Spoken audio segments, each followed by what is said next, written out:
아버지의 마음 가난한 자 억울한 자 가난한 자 억울한 자 빛이 없는 어들에게 구원의 의를 알리는 마음 가서 전하세 아버지 사랑 잃어버린 영혼 돌아오도록 가서 나누세 아버지 사랑 모든 열방 구원에 이르도록 가서 전하세 가서 전하세 아버지 사랑 잃어버린 영혼 돌아오도록 가서 나누세 아버지 사랑 모든 열방 구원의 일을 가서 전하세 가서 전하세 아버지 사랑 잃어버린 영혼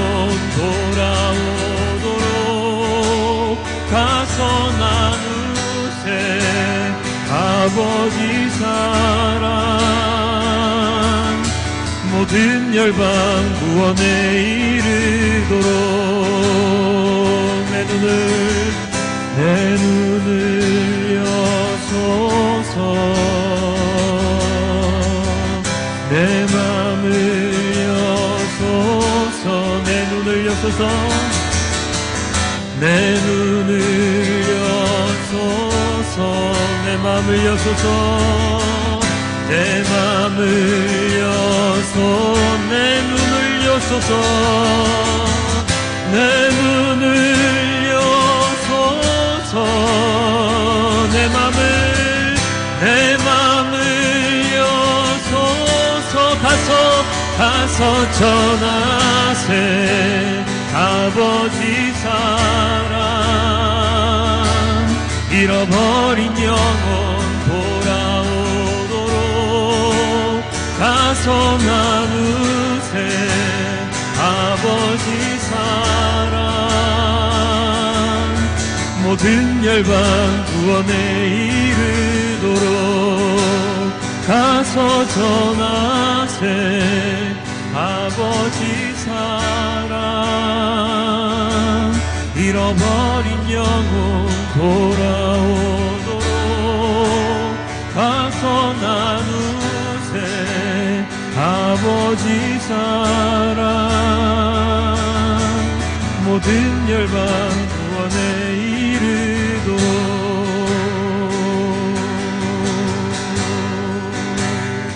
아버지여 구하오니 아버지여 구하오니 이제 이 땅 고쳐주소서 우리 맘 엮으사 주의 영광 나타내소서 만유의 주님 온 세상 알도록 아버지여 구하오니 아버지여 구하오니 이제 이 땅 고쳐주소서 우리 맘 엮으사 주의 영광 나타내소서 만유의 주님 온 세상 알도록 목소리 합쳐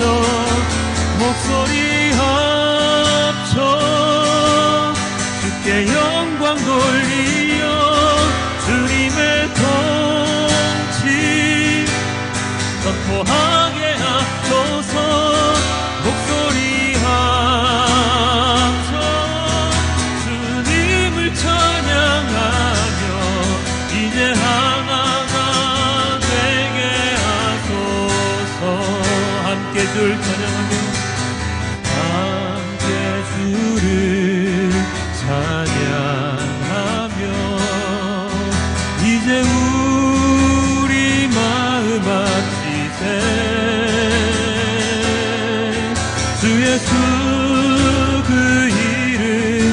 땅 위에 높이 들리라. 만유의 주님 온 세상 보도록 한 번 더 함께 주를 찬양하며 함께 주를 찬양하며 이제 우리 마음 합치세. 주 예수 그 이름 온 땅 위에 높이 들리리. 만유의 주님 온 세상 보도록 목소리 합쳐 주께 영광 돌리어 주님의 통치 선포하게 하소서. 목소리 합쳐 주님을 찬양하며 이제 하나가 되게 하소서. 목소리 합쳐 목소리 합쳐 주께 영광 돌리어 주님의 통치 선포하게 하소서. 목소리 합쳐 주님을 찬양하며 이제 하나가 되게 하소서. 목소리 합쳐 목소리 합쳐 주께 영광 돌리어 주님의 통치 선포하게 하소서. 목소리 합쳐 주님을 찬양하며 이제 하나가 되게 하소서.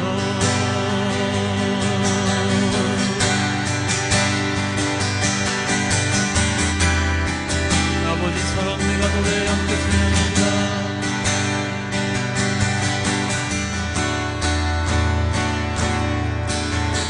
아버지 사랑 내가 노래해. 아버지 은혜 내가 노래해. 그 사랑 변함없으신 거짓없으신 성실하신 그 사랑 상한 갈 때 꺾지 않으시는 꺼져가는 등불 끄지 않는 그 사랑 변함없으신 거짓없으신 성실하신 그 사랑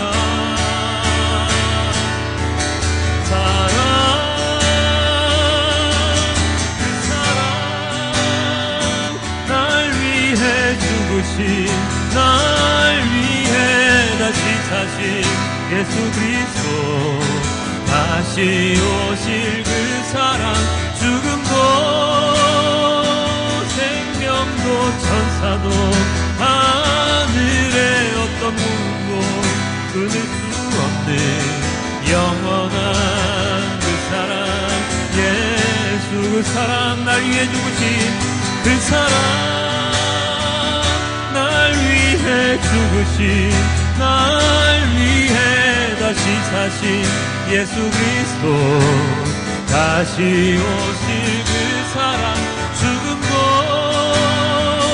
천상도 천사도 하늘의 어떤 권세도 끊을 수 없는 영원한 그 사랑 예 우리 한 번 더 고백합니다. 그 사랑 날 위해 죽으신 날 위해 다시 사신 예수 그리스도 다시 오실 그 사랑 죽음도 권세도 천사도 하늘의 어떤 권세도 끊을 수 없는 영원한 그 사랑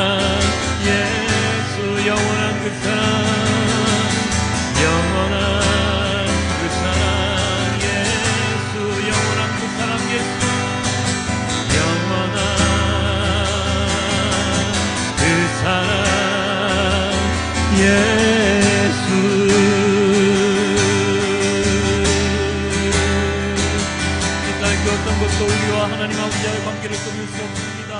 그 어떤 것도 하나님 아버지. 자, 지난 1월 6일은 교회력에 의하면 어떤 절이었냐면요, 바로 주현절, 현현절이라고 하는데요, 주현절이었습니다. 그리고 오늘은 현현후 첫 번째 주일 또는 주님의 수세주일이라고 교회력에 기록이 되어 있습니다. 그래서 오늘의 말씀은 주현절에 대한 설명을 잠시 드리는 것으로 시작을 할까 하는데요. 제가 우리 홈페이지 칼럼에도 실어놨는데요. 주승준 교수님의 책에 의하면 고대 세계에서 현현이라는 단어는 신의 가시적인 현현이나 신처럼 존경받는 통치자가 그의 왕국의 도시들을 격식을 차려 방문하는 것을 의미합니다.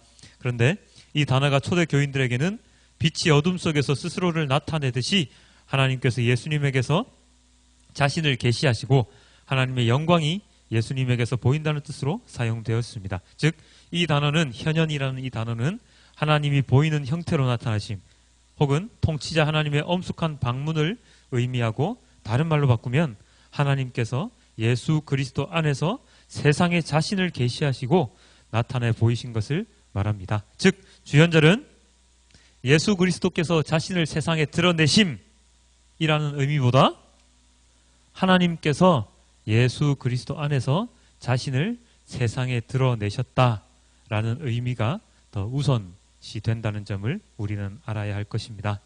자, 좀 어려운 말들이 나와서 좀 당황하셨겠는데요. 좀 더 쉽게 이야기를 하면 그렇습니다. 우리 성탄절은 무슨 날입니까?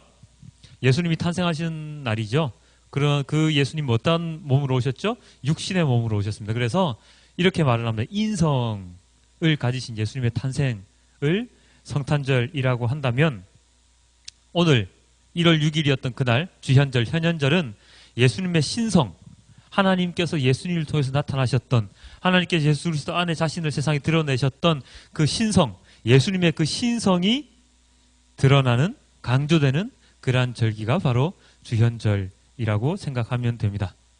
자, 예수 그리스도는 인간이십니다.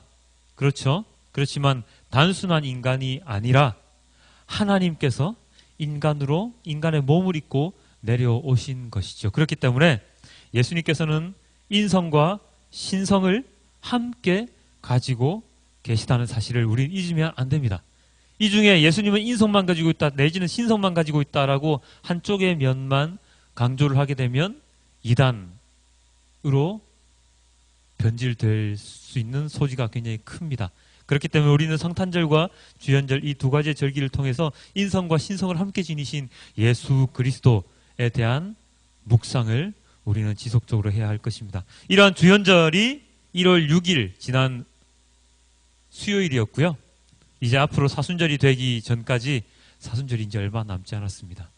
사순절이 되기 전까지 이 주현절기가 계속 되어질 것입니다. 이 주현절기 동안 방금 제가 설명드린 이 주현절의 의미를 잘 기억을 하시고 지내시는 시간이 되시길 부탁을 드리겠습니다. 자, 그렇다면 오늘 현현후 첫 번째 주일이자 예수님 주님의 수세 주일인 오늘 우리에게 주어진 하나님의 말씀은 과연 어떠한 말씀일까요?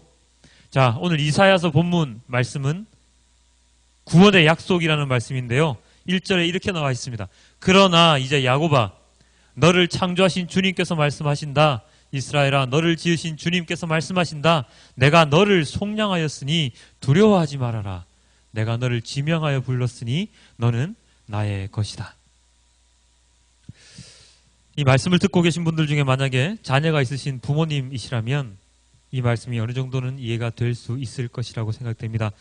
자녀의 입장에서는 참 이해하기 힘든 구절일 수도 있고 말입니다. 왜 그럴까요? 그것은 바로 하나님께서 아버지의 심정으로 우리들에게 이야기를 하고 계시기 때문입니다.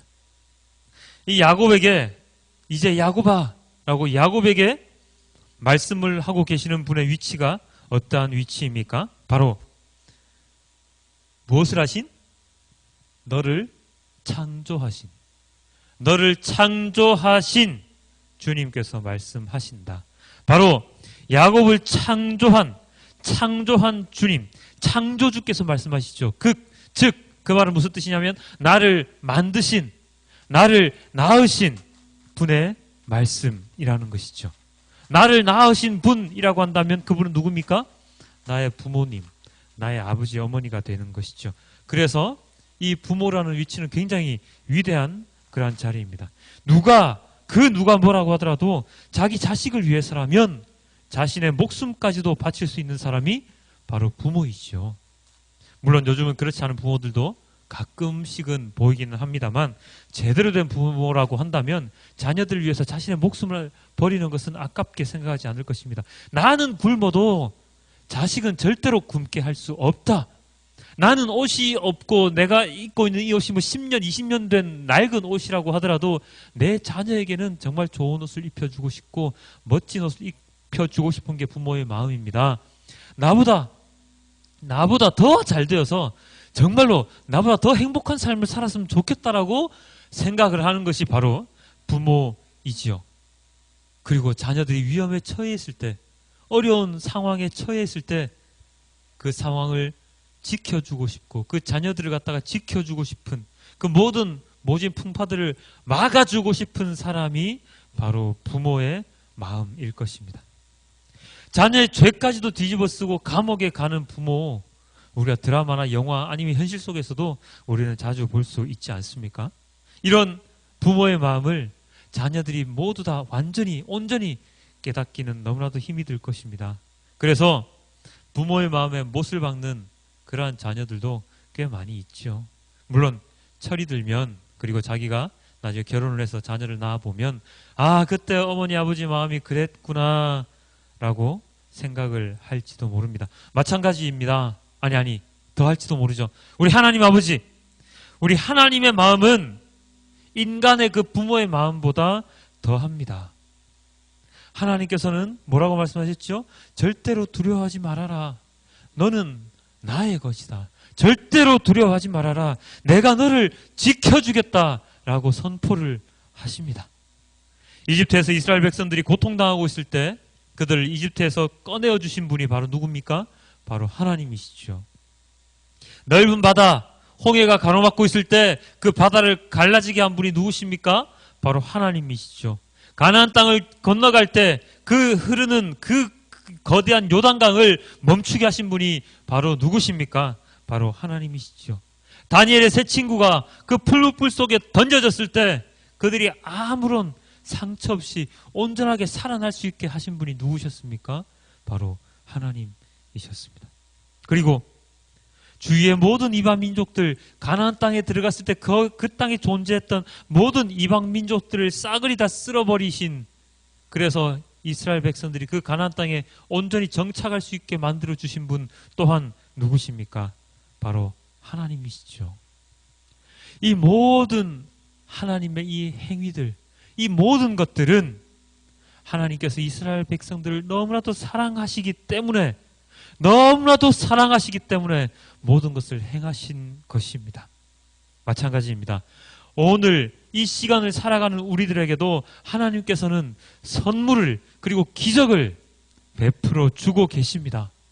그 기적의 그 선물의 정점이 무엇입니까? 바로 예수 그리스도를 이 땅에 보내주신 것이죠.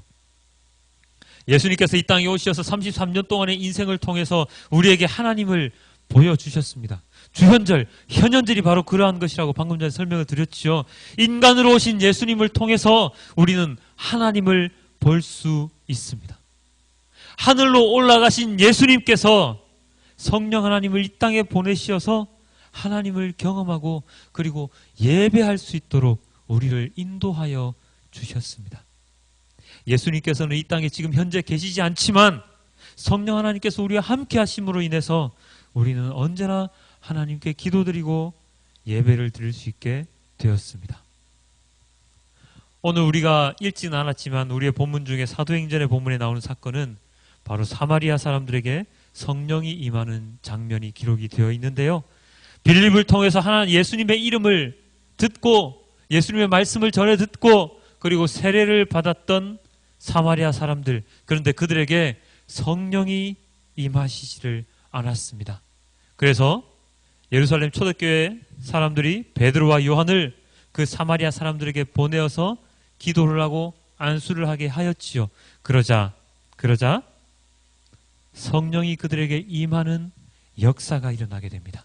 잠시 그 장면을 한번 볼까요? 사도행전 8장 17절입니다. 그래서 베드로와 요한이 그들에게 손을 얹으니 안수하니 그들이 성령을 받았다. 그 이전에는 예수의 이름으로 그냥 세례만 받았을 뿐이고 이 베드로와 요한이 그들에게 손을 얹으니 성령이 그들에게 임하시게 되는 것이죠. 이 성령 하나님의 활약은 그 이전에도 있게 되는데요. 바로 오늘 본문의 누가복음에 이렇게 등장을 합니다. 백성이 모두 세례를 받았다. 예수께서도 세례를 받으시고 기도하시는데 하늘이 열리고 성령이 비둘기 같은 형체로 예수 위에 내려오셨다. 그리고 하늘에서 이런 소리가 울려왔다. 너는 내 사랑하는 아들이요. 나는 너를 좋아한다. 성부 하나님의 음성, 너는 내 사랑하는 아들이요. 나는 너를 좋아한다는 그 음성과 그걸 세례를 받으시는 분은 누구죠? 성자 하나님이신 예수 그리스도. 그리고 그 성자 하나님이신 예수 그리스도 위에 내려오신 분이 누구라고요? 바로 성령 하나님께서 내려오시죠. 예수님을 영접함으로 우리가 세례를 받음으로 우리는 성령 하나님을 우리가 받을 수가 있습니다. 그래서 그리스도인이 되어서 살아가는데 그 가운데 성령 하나님께서 그와 함께 하시지 않는 삶은 진정한 그리스도인으로서의 삶이라고 말을 할 수가 없습니다.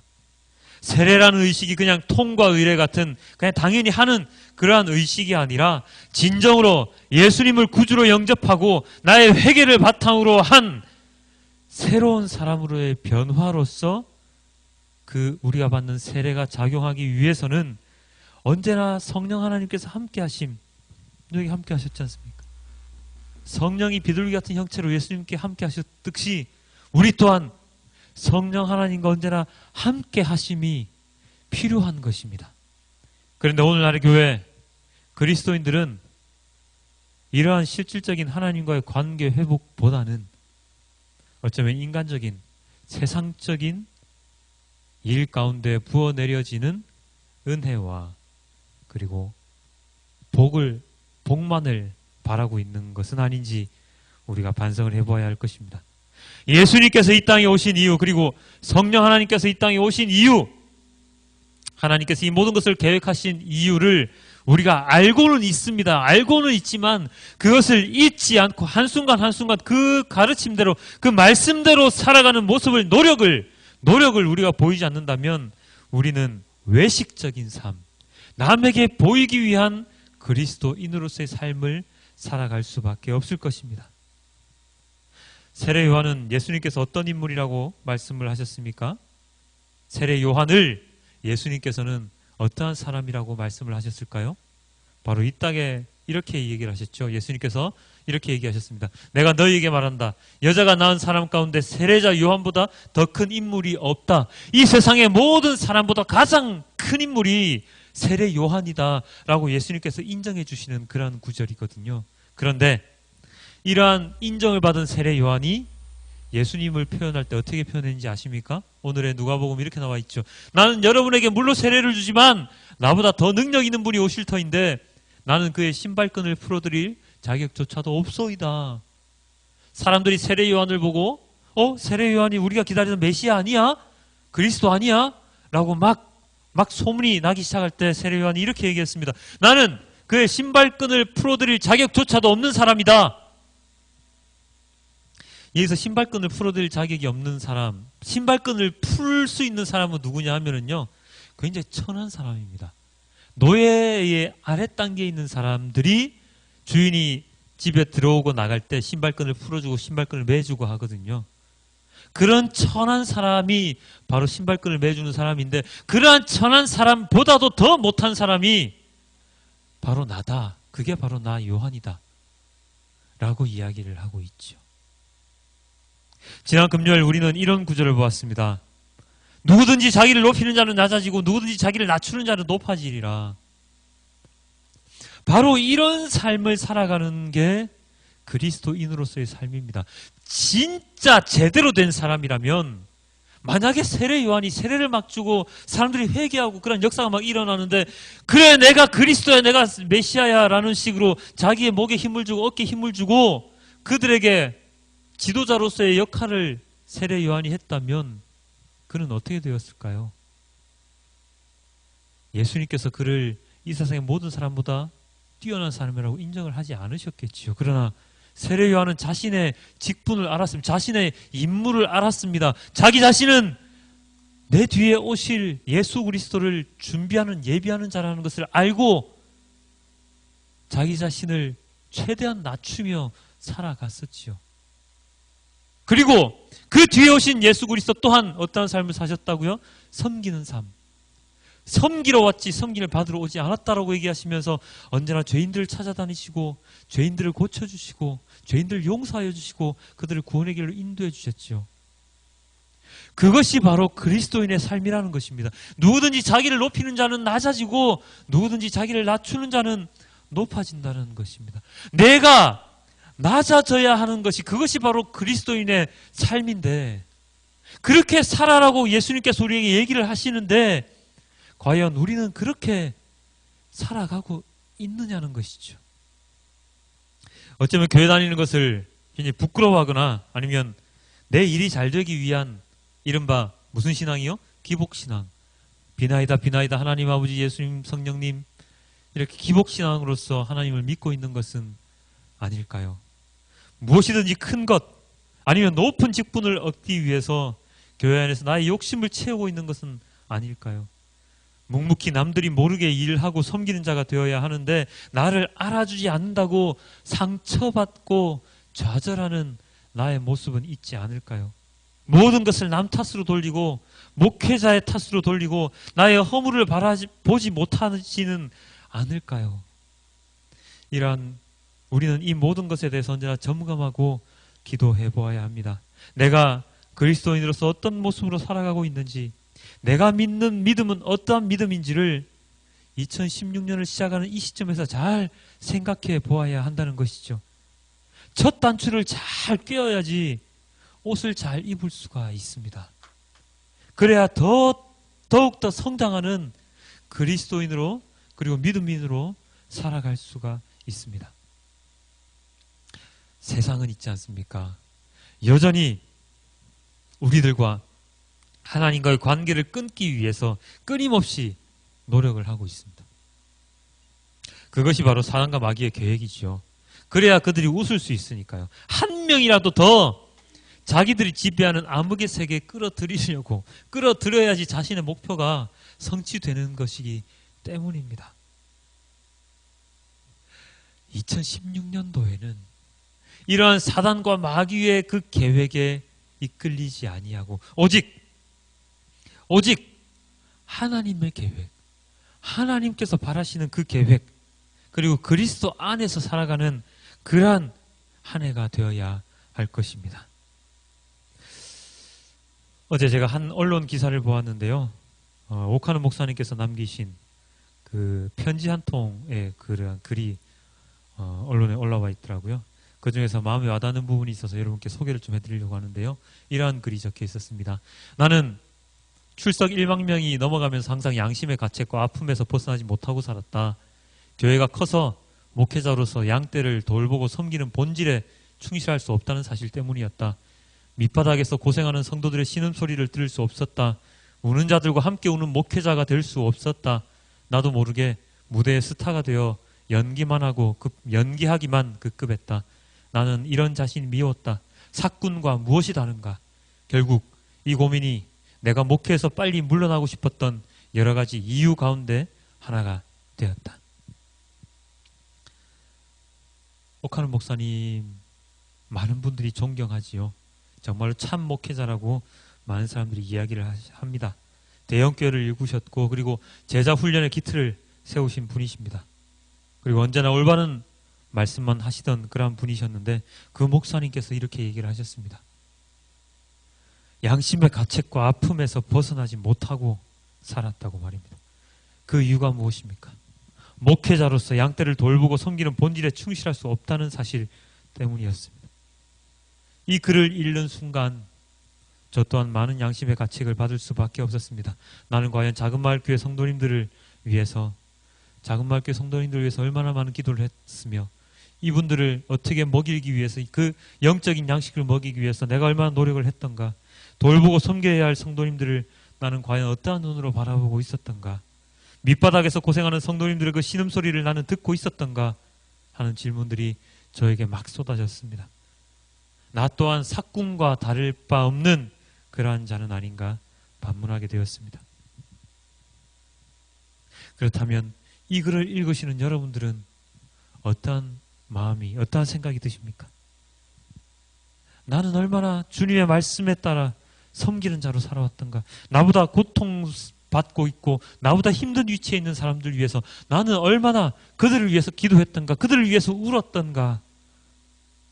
이러한 물음이 여러분들의 마음에 혹시나 일어나지 않으셨습니까? 사랑하는 성도 여러분, 하나님께서는 우리들을 언제나 지켜주시겠다고 약속을 하셨지요. 구원의 약속입니다. 독생자이신 예수 그리스도를 죽음의 길로 인도하실 정도로 우리들을 사랑하신 하나님이시죠. 그런데 그런 아버지의 마음을 우리들은 몰라도 너무나도 모르고 있는 것은 아닐까요? 철없이, 너무나도 철없이 교회 생활을 하고 믿음 생활을 하고 있는 것은 아닐까요? 우리는 하나님 마음에, 아버지 마음에 합당한 삶을 살아가고 있습니까? 얼마나 우리는 하나님에 대한 믿음을 가지고 살아가고 있을까요? 사랑하는 성도 여러분, 하나님께서는 모든 계획을 세워 놓으셨습니다. 그래서 물길을 여시고 불 속에서 건져주시고 기도할 때 그 모든 고통을 들어주셨습니다. 베드로와 요한이 기도하자 성령을 받은 사마리아인처럼 30년 평범한 인간으로서 생활을 하시다가 때가 되어 사역을 시작하셨던 예수님께 그 성령 하나님을 보내셔서 너는 내 사랑하는 아들이라 라고 인정해 주셨던 것처럼 지금 이 시대를 살아가는 우리들을 위해서도 하나님은 언제나 계획하시고 기도하고 지켜주고 계십니다. 이 하나님의 믿음과 사랑 그리고 그 계획을 믿지 못하고 우리의 마음대로 우리 식대로 이 세상을 살아가려는 철없는 우리의 모습이 하나님의 마음을 더욱 아프게 하고 있다는 사실을 우리는 깨달아야 할 것입니다. 세상에서의 삶이 중요한 것이 아니라 하나님과의 관계 회복이 더욱 중요한 것임을 잘 알고 있지만 세상이 나에게 더 가깝기 때문에 어쩔 수 없이 또다시 세상의 법칙에 끌려서 살아가는 우리들입니다. 하지만 올 한 해만큼은, 지금 이 시간만큼은 주님께서 우리에게 들려주시는 이 말씀을 마음에 새기고 조금 더 하나님께로 다가가려는 노력을 하는, 그리고 섬기고 봉사하는 진정한 그리스도인으로서 살아가는 우리들이 되기를 소망해 봅니다. 이제 시작한 2016년이지만 이 1년도 후딱 지나가겠죠. 올해 말 또다시 작년과 다를 바 없는 삶을 살았구나 라고 후회하는 그런 삶이 아닌, 올해는 진짜로 내가 생각해도 나는 정말로 진정한 그리스도인으로 살았구나, 정말로 믿음이 많이 성장했구나 라고 하는 뿌듯한 마음으로 올 한 해를 마무리하는 자들이 되길 소망해 봅니다. 하나님께 나의 모든 것들을 맡기는 연습, 노력, 하나님 말씀에 따라 살아보려고 하는 그 노력을 하루에 한 가지씩 이상이라도 해봅시다. 기도 시간 느리고 말씀 보는 시간 느리고 예배에 조금 더 집중하고 다른 사람들에게 말씀을 전하기 위해서 한마디라도 더 하는 자가 되는 한 해가 되길 소망해 봅니다. 그 모든 것을 위해서 저 또한 열심히 노력하고 준비할 것입니다. 올 한 해는 정말로 힘들고 아픈 한 해가 될 수도 있지만 그 가운데서 하나님의 은혜와 사랑을 그리고 그리스도 안에서 누리는 평강을 마음에 간직하며 살아가는 진정한 행복한 그리스도인들이 되기를 주님께 기도드립니다. 여러분도 함께 기도하셨으면 좋겠습니다. 하나님에 대한 믿음, 그것이 우리의 모든 것이 되는 그런 한 주간이 되길 주님께 기도드립니다. 우리도 함께 찬양하시면서 기도를 하실 텐데요. 우리 아바 아버지, 우리 함께 찬양하시면서 우리 주님께 기도하는 시간을 갖도록 하겠습니다. 우리 방금 우리가 들었던 주님의 말씀을, 주님의 메시지를 기억하며 아바 아버지, 우리를 구원하시고 우리를 언제나 지켜주시는 아바 아버지, 하나님 아버지의 그 모든 것들을 우리 기억하며 주님께 찬양 드리도록 하겠습니다. 아바 아버지, 아바 아버지, 우리 함께 찬양합니다. 아바 아버지, 아바 아버지, 나를 안으시고 바라보시는 아바 아버지, 아바 아버지, 아바 아버지, 나를 도우시고 힘주시는 아바 아버지,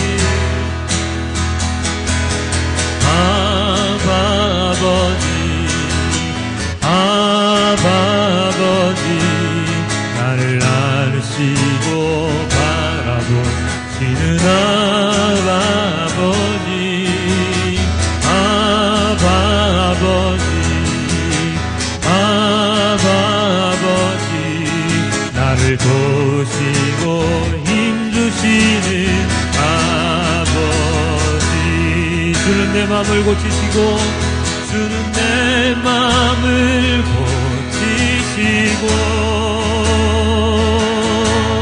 볼 수 없는 상처 만지시네 나를 아시고 나를 이해하시네 내 영혼 새롭게 세우시네 주는 내 마음을 고치시고 주는 내 마음을 고치시고 볼 수 없는 상처 만지시네 나를 아시고 나를 이해하시네 내 영혼 새롭게 세우시네 우리 함께 주님께 기도드립니다. 아버지께서는 나의 모든 것을 하시고 나의 모든 상처를 어루만져주시고 하나님 아버지께서 치유해 주시는 그런 분이십니다. 나의 믿음의 중심 하나님 아버지께 우리 다 함께 기도드리는 시간을 갖도록 하겠습니다. 우리 다 함께 기도합니다.